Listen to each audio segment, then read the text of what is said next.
There and talk to Ruth Lea, a member of the People's Pledge. Thank you very much for coming on the programme today. Is a referendum on Britain's membership of the EU, especially at a time of economic uncertainty, really the answer to Britain's problems right now? Well, I think the point is that we should start thinking about having a referendum on membership. And this is just about a referendum. It's not an in-and-out campaign. It's just a referendum on membership. And, of course, it always takes a year, 2 years before you would have any referendum. But it's actually to get the ideas across.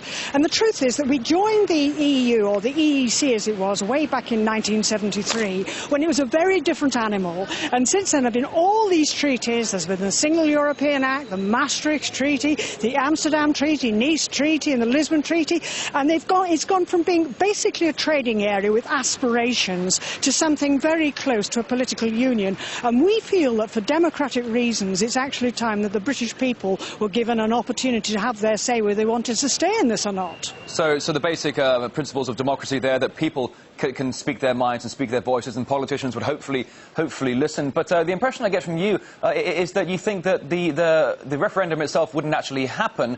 So if it wouldn't happen, hypothetically speaking, then what is the point of this vote on a referendum that may not ever happen? Well, I think you've got to get the debate going, because if you say, oh, well, something may not happen, or even if you have the referendum and you don't get the answer you want, well, you've got to start somewhere, else it's just a complete defeatism. And I have to say this, that when we do surveys as to whether people, the actual people out there, you know, that are behind me and in front of me and in the hall today, whether they want a referendum on EU membership, they say yes. And I'm afraid to say it's a lot of the politicians here who are so nervous about actually letting the people have their say. I mean, the truth is that I think increasingly in Western democracies, including all the European democracies, the people want one thing and the politicians say another. And it's very interesting that even when there are referenda in the EU, there was one on the constitution in France, and there's one in the constitution in Ireland and one in the Netherlands, and they voted no, we don't want this. But what happened? The politicians battled on regardless. So as far as I'm concerned, you know, it's the people who should be allowed to have their say, and we must get these messages across to the politicians that it's time they listen to the people. So perhaps it's the whole issue of the Eurozone, the debt crisis and massive bailouts. That's not really the issue here. You're talking the democratic issues of the people speaking to the politicians. But if we do look at the Eurozone for a moment, you look at Portugal, Ireland, Greece. 2011 has just been an historically bad year for the Eurozone, at a time when Britain's economy will be quite vital to keeping the sustenance of the Eurozone going.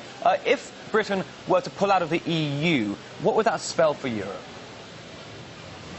Well, I didn't quite catch everything of that. I'm afraid you're competing with a very noisy background here in London.